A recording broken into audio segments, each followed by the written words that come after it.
never even saw it. Okay, good. Okay, thank you, Andrew. I appreciate it. I'm floundering here. No, you just say it. So what I do is, imagine we've just done the CV assessment. I would say to my client, okay, thank you for sharing that information. I think I have an understanding of how this works. I'd like to kind of draw this up on the wall now. Now for Andrew, we've got panic attacks and we've got which one do we want to do? Because we would only do a problem formulation for one of them at a time. I think it's most about sleep here, so I might go on to the sleep now. But I feel like we did this one already. I think I've already got one. Anyway, so I'd start by saying something like, so it starts when you go to bed. That's where. Okay, so I'll write up something like the environment or the start might be something like going to bed. Yeah. Now, strictly speaking, it might even be before that. It might even be the thoughts before going to bed. But we'll just start with something like that. So we go to bed. And I think from memory, Andrew, you mentioned something like you have a thought like, oh, you had a long day, it's been stressful, you'd like to unwind. Is that right? Have I missed anything there? Stressful? No, it's a bit stressful day, and I can't sort of relax and I jump into bed, still thinking about the day. And we're looking to unwind and kind of chill.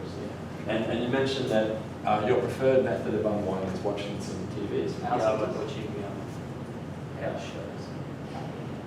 And there was, I think, House Hunters International, the renovations, the Island Hoppers. Yeah, Grand Designs. Oh, yeah, okay, good Grand Designs as well. Fantastic. Good. I'm a big fan of Grand Designs. The Australian one, the UK one. Wow. As much as I Perfect. I love it. I'll make a note there. UK and US. And US. Good. And then we sort of noted though that one of the things you were saying is that we watch this for 2 to 3 hours. Like it can be quite a while. And so it's probably fair to say that while you're in bed, in terms of what's happening in your body, in terms of feeling, I'm guessing it's not a terribly sleepy thing. So no, I'm not stressed, but neither am I tired. Yeah, good. So you might say you're not stressed. And then here I'm going to write down things like, normal heart rate, normal breathing, what we might call alpha waves in the brain. It's a certain type of brain activity. I'm aware of what's happening. Yeah. And we just say like we're awake. Yeah. Sort of. Maybe not super stressed, but kind of awake and awake. And then you mentioned that you will sort of continue watching for 2 or 3 hours, and then eventually you kind of... Yeah, it's just after about 2 or 3 hours, often I find I've fallen asleep at that point. Alright, so I might put a little thing down here. Keep watching 2 to 3 hours, and then somewhere we just kind of fall asleep. Yeah, usually. Yeah. Sometimes I turn it off.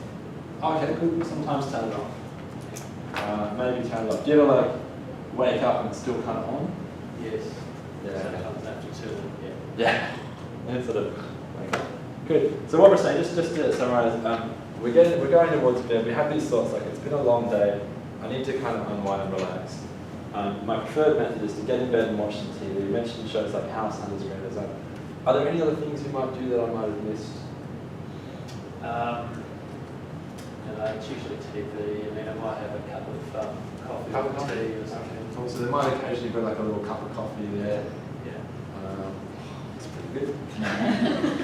But otherwise, it's just the TV stuff. Usually just in bed watching.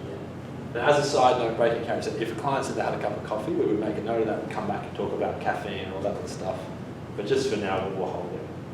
And then we feel okay, like we certainly benefit in the relaxation sense of it, but we do notice this does go on for 2 or 3 hours. Yeah. And it's not like we kind of turn the light up and go into sleep on purpose. It's kind of like we're just sort of waking up with the TV on and turn it off, or we're falling asleep right in the exhausted. Is that? That's right. Yeah. Okay. So from there, what I do, I probably change colour or something, or maybe get it. I feel like I've got an idea there in terms of the description. Now what I do is present the actual explanation part. So if I missed anything, I just double check. Yeah, it's short enough. That's okay. So in terms of trying to understand what's happening, I think what's occurring here is that somewhat, is what we might call like an ironic kind of, or a paradox, something unhelpful happening without realising, in that while this stuff here is definitely helpful in terms of relaxing, it's actually keeping us awake. And then because it's keeping us awake, we're staying up for 2 or 3 hours. And what that then in turn means is that the next day, we are a bit more vulnerable to whatever else is out there, because we've had a bit of a late night, a bit of a bad night.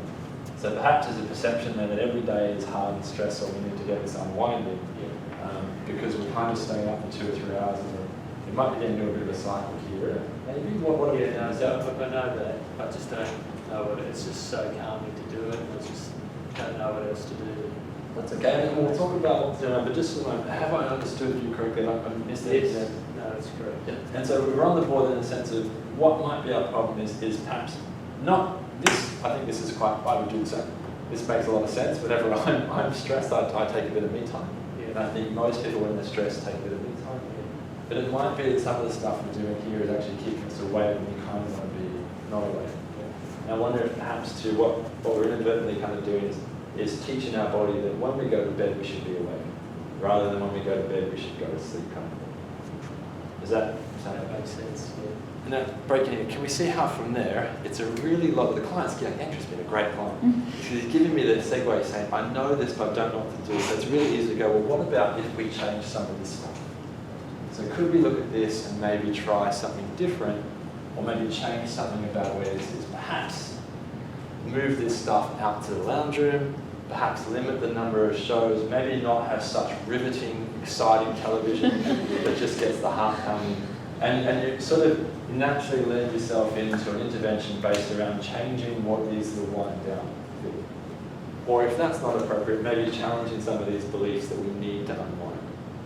But I don't know if that's appropriate, because we don't know if this is irrational or not. But can we see how we're doing this? So you would get this information, 10, 15 minutes to get it all out. You kind of put it together up here. It's not super rocket science to see that we're sort of doing stuff in bed that's keeping us awake. It's having two impacts in the sense of we're in bed awake, so we're kind of teaching our body stay awake, stay awake, stay awake, and then we're going, okay, now go to sleep, and that's problematic. But also for the next day, we're getting a not great night's sleep, which makes the next day really hard, which means that we come to bed thinking we're going to unwind, which means we're going to do this stuff again. So that's it okay? Any questions, queries, headaches? No? Yes? So would you clarify, Oh, sorry. classify like what you've just done in 3? Is that your exploit